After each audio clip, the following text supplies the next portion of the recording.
कंवारी ननद। अंजलि की उम्र लगभग 30 साल हो चुकी थी।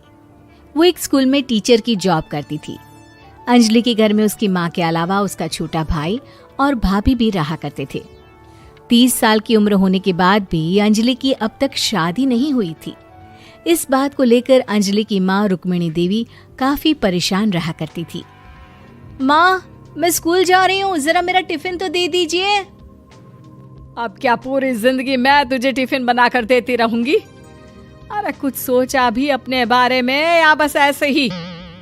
क्या माँ, सुबह सुबह फिर वही बातें लेकर बैठ गई। माँ गलत क्या कह रही है अंजलि दीदी?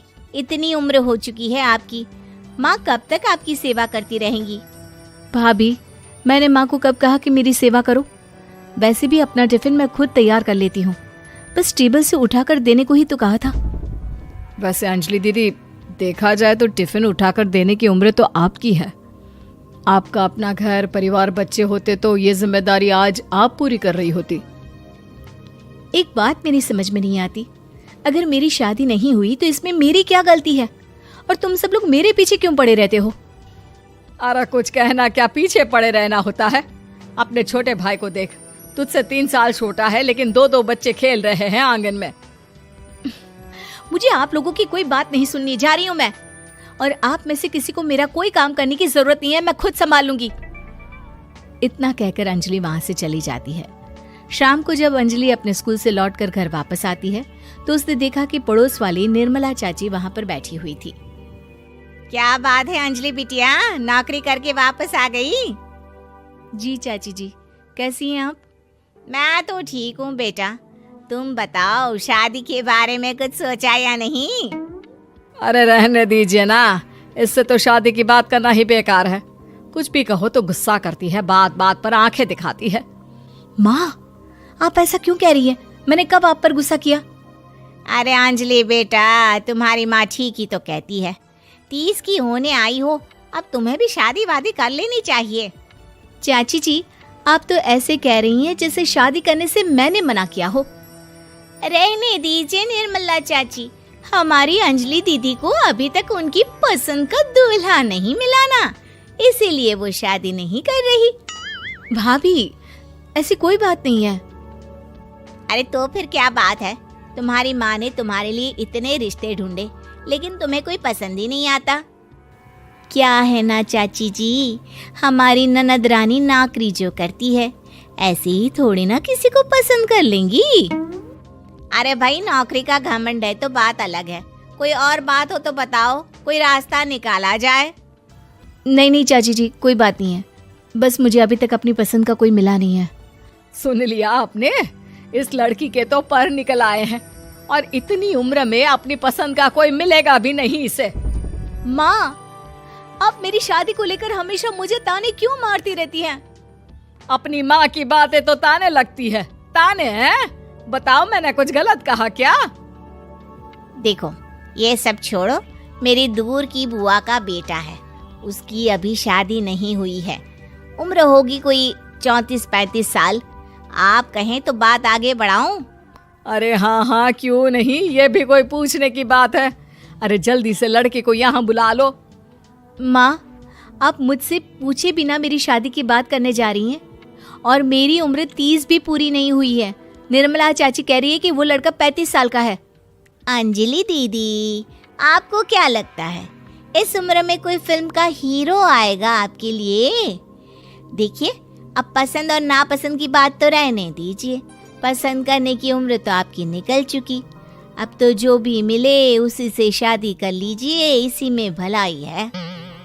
तेरी भाभी बिल्कुल ठीक कह रही है। अब जैसा रिश्ता मिले उसके लिए हाँ कर देना, ताकि हम भी गंगा नहाए। ठीक है, चलिए मैं उस लड़के को कहती हूँ, वो कल ही अंजलि को देखने आ जाएगा। अगले दिन निर्मला चाची के दूर का रिश्तेदार अंजलि को देखने उसके घर आता है। उसका नाम था अजय। अंजलि जी, तो आप नौकरी करती हैं, वो भी स्कूल में? जी हाँ, मैं स्कूल में टीचर हूँ। हमारी बेटी बहुत होशियार है। अरे पढ़ने लिखने में इतनी होशियार है, इसीलिए तो इसकी नौकरी लगी है स्कूल में। अब हाँ ठीक है आंटी जी, जरा मुझे भी तो बात करने दीजिए आपकी बेटी से। जी पूछिए ना, क्या पूछना चाहते हैं? अंजलि मैडम, ये तो बताइए कि आपने अभी तक शादी क्यों नहीं की? बस ऐसे ही, कहीं कोई रिश्ता पसंद नहीं आया इसलिए। लेकिन क्या मैं आपसे पूछ सकती हूँ कि आपने शादी क्यों नहीं की? अंजलि, क्या कर रही हो तुम? लड़कियों को इस तरह की बातें नहीं शोभा देती। रहने दीजिए आंटी जी, आपकी बेटी काफी पढ़ी लिखी है, मैं उनके सवाल का जवाब दे ही देता हूँ। वो क्या है ना, मुझे भी अभी तक अपनी पसंद की कोई लड़की नहीं मिली। अच्छा, कोई बात नहीं। वैसे आपकी तनख्वाह कितनी है? कितना कमा लेती है महीने का?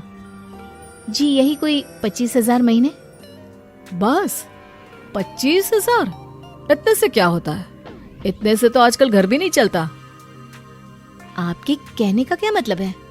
अरे मैं तो ये सोच कर आया था कि नौकरी वाली लड़की है, आराम से 40,000 कमाती होगी। माफ कीजिएगा, आपका और मेरा रिश्ता नहीं हो सकता।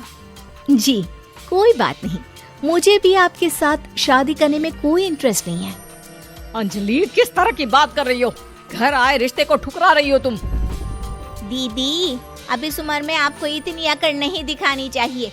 अच्छा खासा रिश्ता हाथ से निकल गया, कहीं ऐसा ना हो कि जिंदगी भर कुंवारी ही रह जाओ आप। कुछ दिन और ऐसे ही निकल जाते हैं और अंजलि की शादी कभी नहीं होती। अंजलि के परिवार वाले बिंदास उसे ताने मारते रहते हैं, लेकिन अंजलि एक बड़ी नौकरी की तैयारी करती है और उसमें सिलेक्ट होने के बाद अंजलि को एक बहुत बड़ी नौकरी मिल जाती है। अब तो दीदी के नखरे और भी ज्यादा बढ़ जाएंगे भाई, अब तो इतनी बड़ी नौकरी जो लगी है, अब इनकी शादी होने से रही। माँ, मुझे नौकरी के लिए दूसरे शहर जाना पड़ेगा। आप जानती हैं ये बहुत बड़ी जॉब है और इसमें पैसे भी बहुत ज्यादा मिलेंगे। अच्छा, कितने पैसे मिलेंगे बेटा? माँ, मुझे हर महीने 90,000 सैलरी मिलेगी। क्या? अरे वाह वाह, ये तो बहुत अच्छी बात है। लेकिन फायदा क्या? कितने भी पैसे मिले, शादी तो हुई नहीं ना तुम्हारी। अंजलि नौकरी करने के लिए दूसरे शहर में चली जाती है और जब कुछ महीनों के बाद वो वापस घर आती है तो उसे अपने पति के साथ देखकर उसके घर वाले हैरान रह जाते हैं। अरे अंजलि, तूने शादी कर ली और हमें बताया तक नहीं। और दामाद जी करते क्या है? इतनी बड़ी कार है उनकी।